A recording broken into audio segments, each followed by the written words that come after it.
मुझे मौत से कोई डर नहीं लगता, लेकिन मुझे मरने की भी कोई जल्दी नहीं है, क्योंकि मरने से पहले जिंदगी में बहुत कुछ करना बाकी है।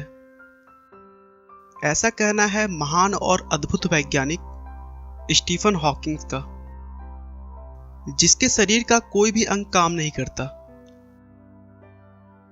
वो चल नहीं सकते, वो बोल नहीं सकते, वो कुछ कर नहीं सकते, लेकिन फिर भी जीना चाहते हैं। स्टीफन का कहना है कि मृत्यु तो निश्चित है, लेकिन जन्म और मृत्यु के बीच कैसे जीना चाहते हैं वह हम पर निर्भर करता है। चाहे जिंदगी जितनी भी कठिन हो, आप हमेशा कुछ न कुछ कर सकते हैं और सफल हो सकते हैं। स्टीफन का जन्म 8 जनवरी 1942 में इंग्लैंड के ऑक्सफोर्ड शहर में हुआ था। जब स्टीफन हॉकिंग का जन्म हुआ, उस समय दूसरा विश्व युद्ध चल रहा था। स्टीफन हॉकिंग के माता पिता लंदन के हाईगेट सिटी में रहते थे, जहां पर अक्सर बमबारी हुआ करती थी, जिसकी वजह से वह अपने पुत्र के जन्म के लिए ऑक्सफोर्ड चले आए, जहां पर सुरक्षित रूप से स्टीफन हॉकिंग का जन्म हो सका। बचपन से ही हॉकिंग बहुत ही इंटेलिजेंट थे। उनके पिता डॉक्टर और मां एक हाउसवाइफ थी। स्टीफन की बुद्धि का परिचय इसी बात से लगाया जा सकता है कि बचपन में लोग उन्हें आइंस्टीन कहकर पुकारते थे।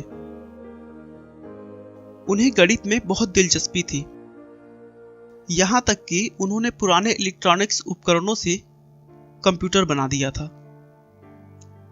17 वर्ष की उम्र में उन्होंने ऑक्सफोर्ड यूनिवर्सिटी में प्रवेश ले लिया। ऑक्सफोर्ड में पढ़ाई के दौरान उन्हें अपने दैनिक कार्यों को करने में थोड़ी दिक्कत आने लगी थी। एक बार स्टीफन छुट्टियां मनाने के लिए अपने घर पर आए हुए थे, तभी सीढ़ियों से उतरते समय वो बेहोश हो गए और नीचे गिर गए। शुरू में तो सभी ने कमजोरी मात्र समझकर ज्यादा ध्यान नहीं दिया, लेकिन बार बार इसी तरह के बहुत से अलग अलग प्रॉब्लम्स होने के बाद जांच करवाया तो पता चला कि उन्हें कभी न ठीक होने वाली बीमारी है, जिसका नाम न्यूरॉन मोर्टार डिसीज था। इस बीमारी में मांसपेशियों को नियंत्रित करने वाली सारी नसें धीरे धीरे काम करना बंद कर देती हैं, जिससे शरीर अपंग हो जाता है और पूरे अंग काम करना बंद कर देते हैं। डॉक्टर का कहना था कि स्टीफन अब सिर्फ 2 वर्ष और जी सकते हैं, क्योंकि अगले 2 सालों में उनका पूरा शरीर धीरे धीरे काम करना बंद कर देगा।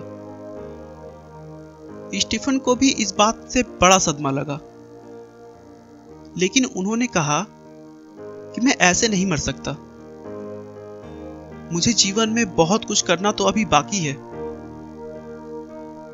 स्टीफन ने अपने बीमारी को दरकिनार कर तुरंत अपने वैज्ञानिक जीवन का सफर शुरू किया और अपने आप को पूरी तरह विज्ञान को समर्पित कर दिया।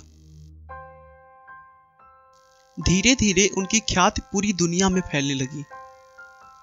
उन्होंने अपनी बीमारी को एक वरदान के रूप में समझ लिया था, लेकिन वहीं दूसरी तरफ उनका शरीर भी उनका साथ छोड़ता चला जा रहा था।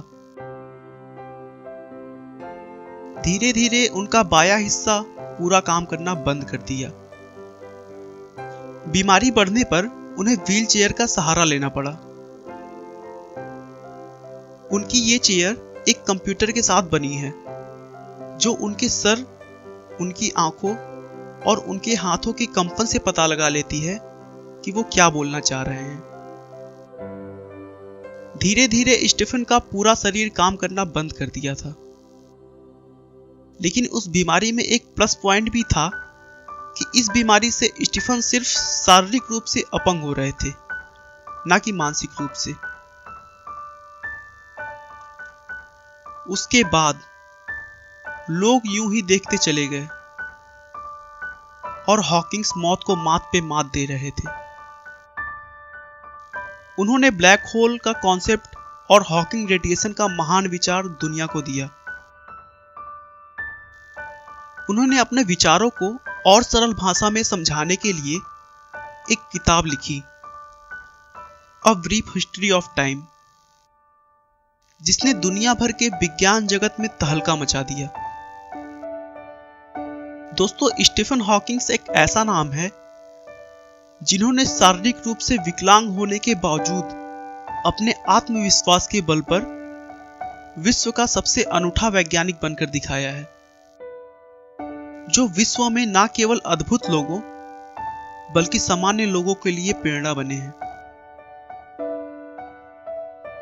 आपका बहुमूल्य समय देने के लिए बहुत बहुत धन्यवाद। इस वीडियो को लाइक करके आप हमारा मनोबल बढ़ा सकते हैं। मैं हर रोज एक नई इंस्पिरेशनल और मोटिवेशनल वीडियो के साथ आता हूं। दोस्तों, अगर आप हमारे वीडियो को मिस नहीं करना चाहते तो कृपया चैनल को सब्सक्राइब कर लें। आपको यह कहानी कैसी लगी हमें कमेंट करके जरूर बताएं। धन्यवाद।